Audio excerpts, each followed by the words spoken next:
Okay, so to finish up what we've been learning about, we have a couple more things we need to learn. So we have some other shortcuts, SSS, ASA, and AAS. We're going to be doing this one at another time, but we're also going to be talking about HL and what that means. So go ahead and pause the video and work on this problem to kind of get our minds going. Okay, so when we look at this, we know that our vertex angles are automatically congruent because we have two congruent triangles with vertex angles U and B. But we also have another isosceles triangle that's formed here if we were to connect our vertex angles. So angle U at the top here would have to be congruent to angle UXV that's down here at the bottom because we know that these are isosceles. We also know that from the peaks and the ground that those are parallel.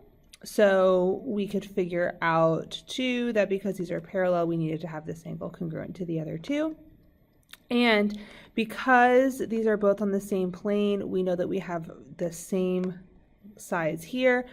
All of these triangles are congruent, so the distance between U and V has to be 8 meters. Okay, so we talked last time about side angle side congruency.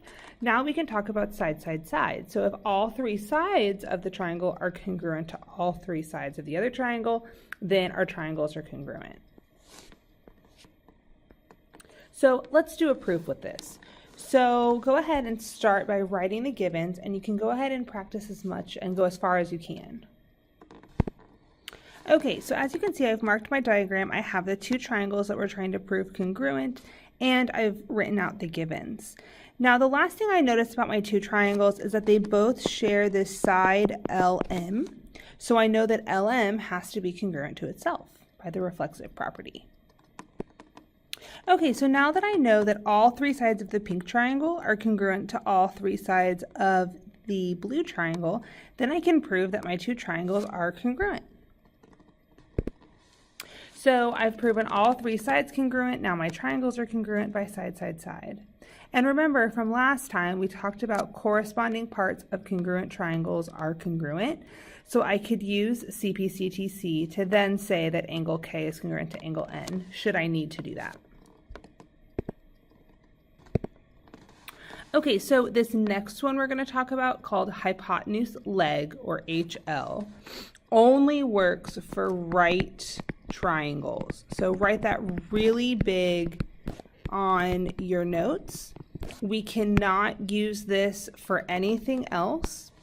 We also don't have a hypotenuse in any other type of triangle, but it's really important that we understand that this only works for right triangles.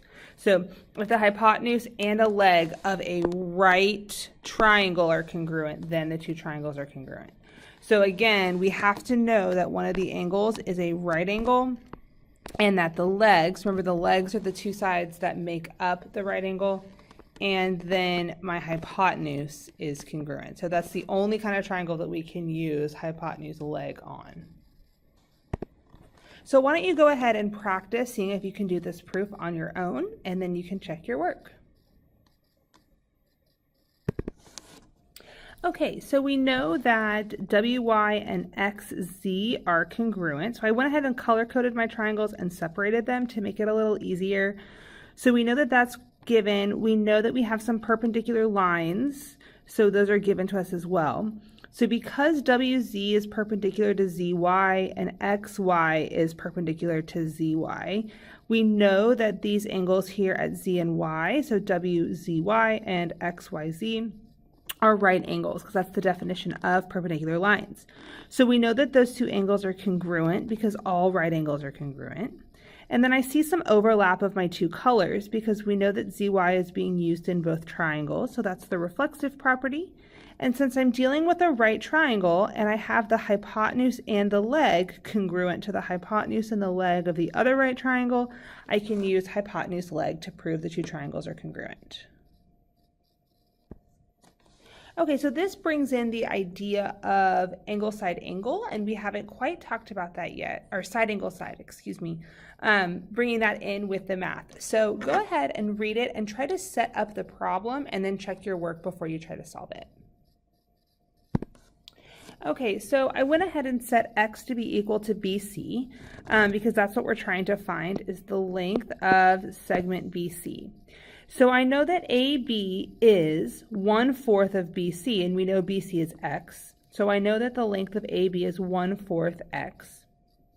And then we know that FE is 15 less than ED, but we notice here that both of BC and ED have 2 tick marks, so that they have to be congruent, so they have equal measures.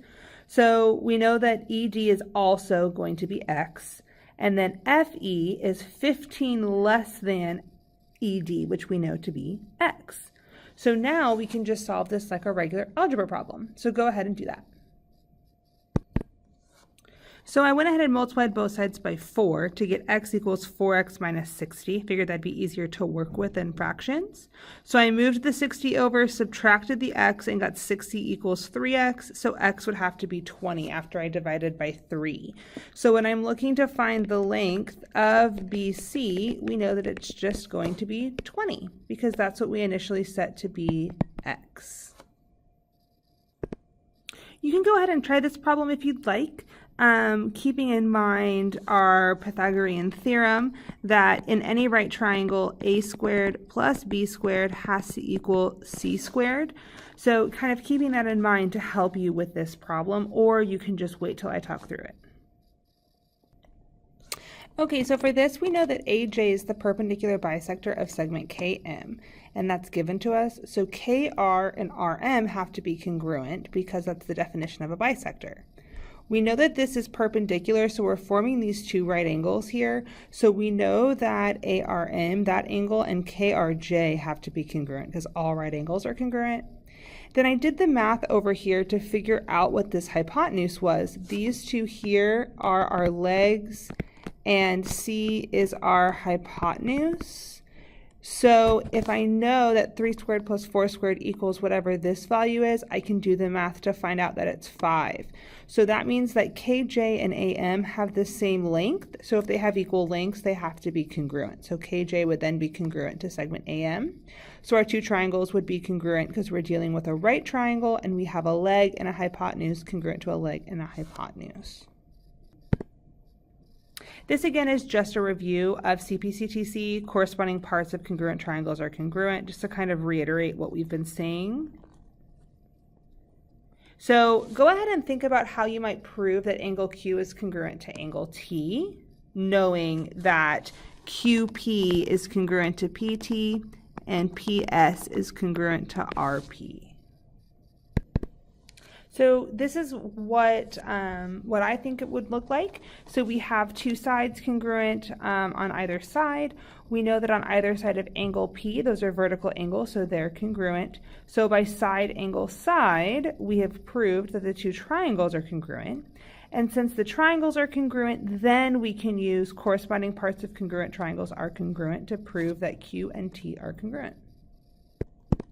We're going to skip this proof here, so don't worry about it at all. It doesn't have anything to do with CPCTC, with what we're trying to do.